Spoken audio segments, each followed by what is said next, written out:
Entramos ahora en nuestra consideración del capítulo 22. En este capítulo Jesús da la parábola del banquete de bodas para el hijo del rey. Contesta también y hace callar a los herodianos, a los saduceos y a los fariseos. Este es un capítulo significativo porque marca el fin del choque verbal entre Jesús y los príncipes religiosos.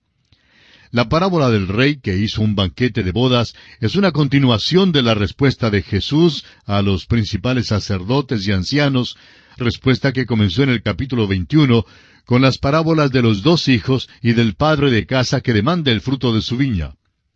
La parábola del banquete de bodas en este capítulo es otra respuesta enfática a estos príncipes religiosos. Revela que Dios extenderá a todo el mundo la invitación del Evangelio. Luego siguen las respuestas penetrantes de Jesús a tres grupos destacados de la nación judía en aquel entonces: los herodianos, los saduceos y los fariseos. Vamos a mirar un poco en detalle a estos tres grupos. Primero, los herodianos eran un partido político que favorecía a la casa de Herodes. Acudían a aquella casa para buscar libertad del odioso yugo romano. Era un partido estrictamente político y no religioso. En segundo lugar, los saduceos eran un partido enteramente religioso. Correspondían al modernista o liberal de nuestros días que se encuentra dentro de la iglesia organizada. Rechazaban lo milagroso en las escrituras del Antiguo Testamento. No aceptaban el hecho de que el Antiguo Testamento fuese la palabra inspirada de Dios. Rechazaban la existencia de los ángeles y la realidad de la resurrección. Y en tercer lugar, los fariseos. Estos eran en cambio un partido que era religioso y político a la vez. Como partido político, resistía a los herodianos y a cualquier ayuda extranjera que se ofreciese para restaurar la comunidad de Israel. Les hubiera gustado haber visto restaurado el reino de David. Como partido religioso, resistían a los saduceos. Correspondían a los que hoy llamamos fundamentalistas, o sea, al grupo que hoy es conservador en cuanto a su teología. Aceptaban la inspiración de las escrituras del Antiguo Testamento, lo milagroso, la resurrección y los ángeles. Sin duda, era el mejor grupo en Israel. Nicodemo y Pablo, por ejemplo, eran fariseos. En el principio, los fariseos eran amistosos con Jesús, pero por causa de su posición, por fin llegaron a convertirse en sus acervos enemigos. Tenemos ahora la parábola del banquete de bodas. Leamos el primer versículo de este capítulo 22 de Mateo. Respondiendo Jesús, les volvió a hablar en parábolas, diciendo... Ahora, note usted las palabras, les volvió a hablar en parábolas. Esta pequeña frase indica que Jesús todavía se dirige a los principales sacerdotes y ancianos mencionados en Mateo 21, versículo 23. Ahora, prosiguiendo con el versículo 2 de este capítulo 22 de Mateo, dice, el reino de los cielos es semejante a un rey que hizo fiesta de bodas a su hijo. Al contar esta parábola, el Señor usa la expresión el reino de los cielos, frase que no se menciona en ninguna de las dos parábolas precedentes. Esta parábola es paralela a las parábolas de Mateo capítulo 13. El énfasis está sobre cómo y por qué empezó esta edad, y no en cuanto a la conclusión de la edad. Los versículos 3 al 6 dicen, y envió a sus siervos a llamar a los convidados a las bodas, mas éstos no quisieron venir. Volvió a enviar otros siervos diciendo, decid a los convidados, he aquí he preparado mi comida, mis toros y animales engordados han sido muertos, y todo está dispuesto, venid a las bodas. Mas ellos, sin hacer caso, se fueron uno a su labranza y otro a sus negocios, y otros, tomando a los siervos, los afrentaron y los mataron. El rey envió a los siervos a llamar a los que habían sido convidados a la fiesta. Los convidados son las ovejas perdidas de la casa de Israel. Y evidentemente los profetas fueron los enviados aquí. Los que se describen como otros siervos, aparentemente eran los apóstoles, quienes fueron tratados con rencor. Los versículos 5 y 6 son una referencia directa al rechazo del Señor Jesús. Ahora el versículo 7 dice, al oírlo el rey se enojó, y enviando sus ejércitos, destruyó a aquellos homicidas y quemó su ciudad. Esto sin duda se refiere a la destrucción de Jerusalén en el año 70 después de Jesucristo por Tito el Romano. Ahora los versículos 8 y 9 dicen, Entonces dijo a sus siervos: Las bodas a la verdad están preparadas, mas los que fueron convidados no eran dignos. Id pues a las salidas de los caminos, y llamad a las bodas a cuantos halléis. La invitación se está anunciando ahora. Esto es un cambio definitivo en el método y modo del mensaje. Se refiere a esta presente edad. Ahora leamos los versículos 10 al 14, que dicen así: Y saliendo los siervos por los caminos, juntaron a todos los que hallaron, juntamente malos y buenos, y las bodas fueron llenas de convidados. Y entró el rey para ver a los convidados, y vio allí a un hombre que no estaba vestido de boda, y le dijo: Amigo, ¿cómo entraste aquí sin estar vestido de boda? Mas él enmudeció. Entonces el rey dijo a los que servían: Atadle de pies y manos, y echadle en las tinieblas de afuera. Allí será el lloro y el crujir de dientes, porque muchos son llamados, y pocos escogidos. Puesto que la invitación es para todos, existe el peligro de venir sin satisfacer las demandas o condiciones del rey. El vestido de boda es la justicia de Cristo, la cual es esencial para la salvación y es provista a todos aquellos que creen. El apóstol Pablo lo explica en su carta a los Romanos capítulo 3, versículos 21 y 22, diciendo: Pero ahora, aparte de la ley, se ha manifestado la justicia de Dios, testificada por la ley y por los profetas, la justicia de Dios por medio de la fe en Jesucristo, para todos los que creen en Él, porque no hay diferencia. No se puede venir a las bodas sin llevar el vestido de bodas. Hay muchas personas que dicen que correrán su riesgo ante Dios y que le hablarán cuando estén en su presencia. En esta parábola, el hombre sin vestido de boda quedó sin palabras ante el rey. Amigo oyente, de usted depende si desea o no llevar el vestido de bodas. La invitación ha sido extendida a todos, pero tendrá usted que venir de acuerdo con las condiciones que el rey ha fijado. Ahora veamos la respuesta de Jesús a los herodianos. Los enemigos de Jesús lanzan ahora su furioso ataque final contra él. Los herodianos fueron los primeros en llegar. Eran un partido únicamente político y favorecían la casa de Herodes. Acudían a los de aquella casa buscando liberación del yugo romano. Al parecer fueron usados por los fariseos, quienes les habían sugerido lo que debían decir. Ahora es muy posible que muchos de los fariseos también fueran herodianos. En este caso, cuando los herodianos vinieron a Jesús, fue con el problema particular de ellos con respecto a dar tributo a César.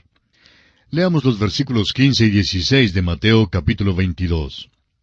Entonces se fueron los fariseos y consultaron cómo sorprenderle en alguna palabra.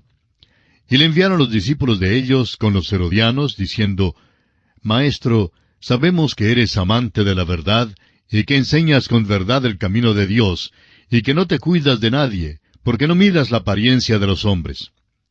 Los fariseos se pusieron de acuerdo con los herodianos sobre esta cuestión política. Ahora el versículo 17 dice: Dinos, pues, ¿qué te parece? ¿Es lícito dar tributo a César o no? Esta era una pregunta maliciosa. Si el Señor decía que no, entonces sería considerado un traidor a Roma. Si decía que sí, entonces no podía ser su verdadero Mesías. Así que pensaban que lo habían puesto entre la espada y la pared.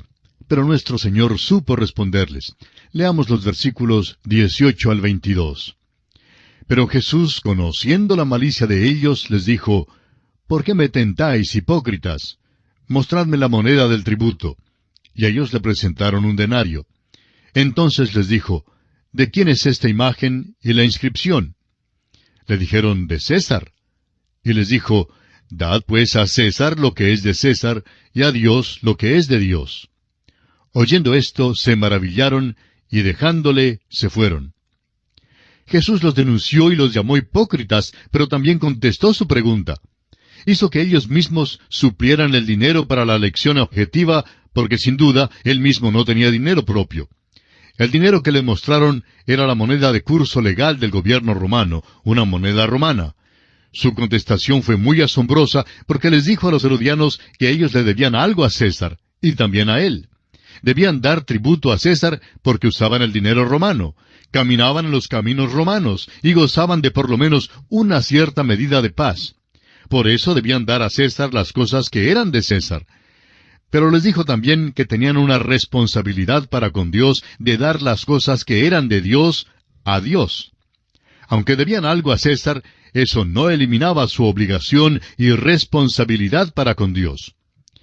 Al escuchar entonces esta contestación del Señor a su maliciosa pregunta, los herodianos le dejaron y siguieron su camino. Continuamos hoy, amigo oyente, nuestro recorrido por el Evangelio según San Mateo. Proseguimos hoy estudiando el capítulo 22 de este Evangelio de Mateo y daremos inicio al estudio del versículo 23, analizando una vez más la respuesta que Jesús da a los saduceos.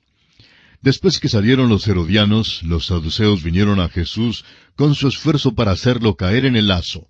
Leamos los versículos 23 al 28 de este capítulo 22. Aquel día vinieron a él los saduceos, que dicen que no hay resurrección, y le preguntaron diciendo, Maestro, Moisés dijo, si alguno muriere sin hijos, su hermano se casará con su mujer, y levantará descendencia a su hermano. Hubo pues entre nosotros 7 hermanos.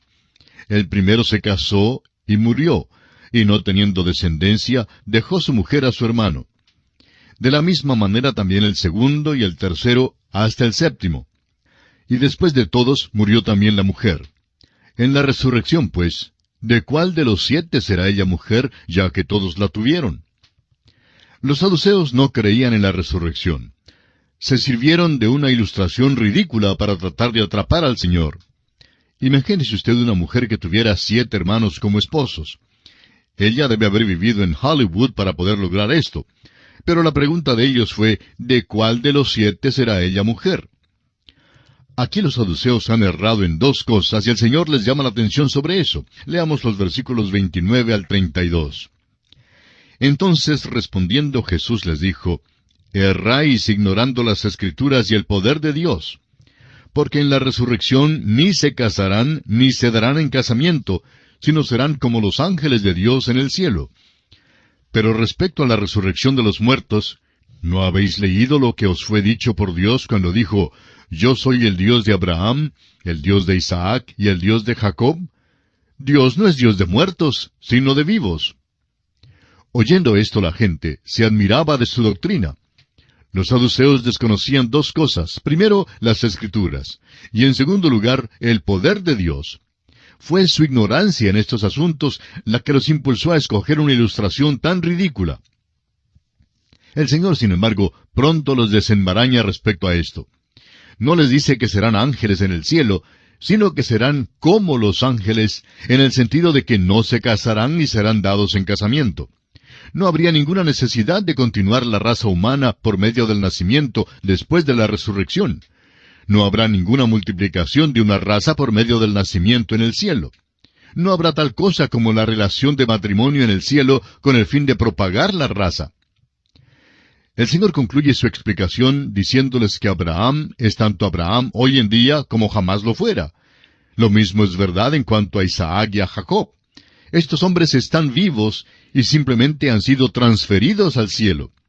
Esto también es verdad en cuanto a nuestros seres amados en Cristo. Viven y están esperando que nos reunamos con ellos. Esta fue una gran declaración y las multitudes se quedaron admiradas de su doctrina. Ahora consideremos otro aspecto, y es la respuesta de Jesús a los fariseos. A los herodianos los ha hecho callar, a los saduceos también. Los fariseos han estado observando a Jesús y a estos 2 grupos. Vieron cómo estos hombres habían tratado de atrapar a Jesús y cómo habían fallado en sus esfuerzos. Los fariseos se dieron cuenta de que necesitarían ser muy vivos, muy listos, si querían lograr sus objetivos, y por eso enviaron a un abogado para tratar de atrapar a Jesús. Leamos los versículos 34 al 36 de Mateo capítulo 22. Entonces los fariseos, oyendo que había hecho callar a los saduceos, se juntaron a una. Y uno de ellos, intérprete de la ley, preguntó por tentarle, diciendo, Maestro, ¿cuál es el gran mandamiento en la ley? Los fariseos eran un partido religioso y político, recordemos eso. Deseaban ver al reino de David restaurado en el poder y también deseaban estar libres del yugo romano.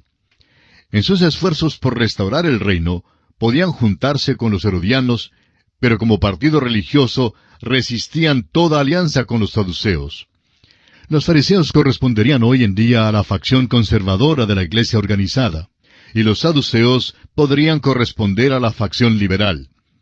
Los fariseos, como los otros dos grupos, intentaban atrapar al Señor, tenderle una trampa, y por eso su representante, quien era abogado, propuso una pregunta muy interesante. Ahora Jesús a su vez le dio una respuesta también muy interesante. Leamos los versículos 37 al 40. Jesús le dijo, «Amarás al Señor tu Dios con todo tu corazón, y con toda tu alma, y con toda tu mente. Este es el primero y grande mandamiento. Y el segundo es semejante. Amarás a tu prójimo como a ti mismo. De estos dos mandamientos depende toda la ley y los profetas». Amigo oyente, si se mide su vida según esta norma dada por Jesús, pronto se dará cuenta de que está destituido de la gloria de Dios. Jesús dio una contestación directa y sincera. Un respeto debido para con Dios y para con el prójimo es el deber fundamental de todo hombre. El amar a Dios sobre todas las cosas causará que una persona cumpla cada deber moral. Pero la norma que Jesús dio simplemente manifiesta la perversidad del corazón humano. Los dichos de Jesús confunden a los fariseos y por tanto se agrupan de nuevo, probablemente para planear otra estrategia. Mientras que deciden cómo acercarse nuevamente al Señor, Él a su vez les hace una pregunta. Y ahora los fariseos se hallan, podríamos decir, entre la olla y el sartén. Leamos los versículos 41 al 46. Y estando juntos los fariseos, Jesús les preguntó diciendo, ¿qué pensáis del Cristo? ¿De quién es hijo? Le dijeron, de David. Él les dijo, pues cómo David en el Espíritu le llama Señor, diciendo, dijo el Señor a mi Señor, siéntate a mi derecha, hasta que ponga a tus enemigos por estrado de tus pies. Pues si David le llama Señor, ¿cómo es su hijo? Y nadie le podía responder palabra, ni osó alguno desde aquel día preguntarle más. ¿Qué pensáis del Cristo? Es virtualmente la misma pregunta que hizo el Señor a sus discípulos en una ocasión anterior. Los fariseos contestaron aquí que el Cristo era hijo de David. Al oír esta respuesta, el Señor les señaló el Salmo 110 para mostrarles su conocimiento insuficiente de aquella porción de la Escritura, que los judíos interpretaban como mesiánica. Este salmo, escrito por David, describe a Jehová hablando con el Mesías. David llama al Mesías mi Señor. Y cualquier judío que admitiera que el Mesías era descendiente de David, se afrontaría con este salmo donde David llama al Mesías su Señor, y declara que Él es superior. Esto indicaba que el Mesías sería más que un rey, o un mero gobernador político sobre un trono. Hay otros aspectos interesantes en este pasaje de la Escritura. El Señor afirma que David escribió el Salmo 110. David escribió el Salmo 110 por medio del Espíritu Santo y lo escribió en cuanto al Mesías. Ahora, si David lo llamaba Señor en este Salmo, ¿cómo puede él ser su hijo? El Señor no puede ser su hijo por medio del nacimiento natural. Tenía que ser entonces hijo por el nacimiento sobrenatural. Este Salmo nos dice que el Señor Jesucristo, el Mesías de Israel, nació de una virgen. Esto pues concluyó el choque de palabras con los príncipes religiosos. Se nos dice que a ningún hombre le fue posible contestarle ni una palabra, y que desde aquel día en adelante no le hicieron ninguna pregunta más. Y aquí, amigo oyente, concluye nuestro estudio del capítulo 22 del Evangelio según San Mateo.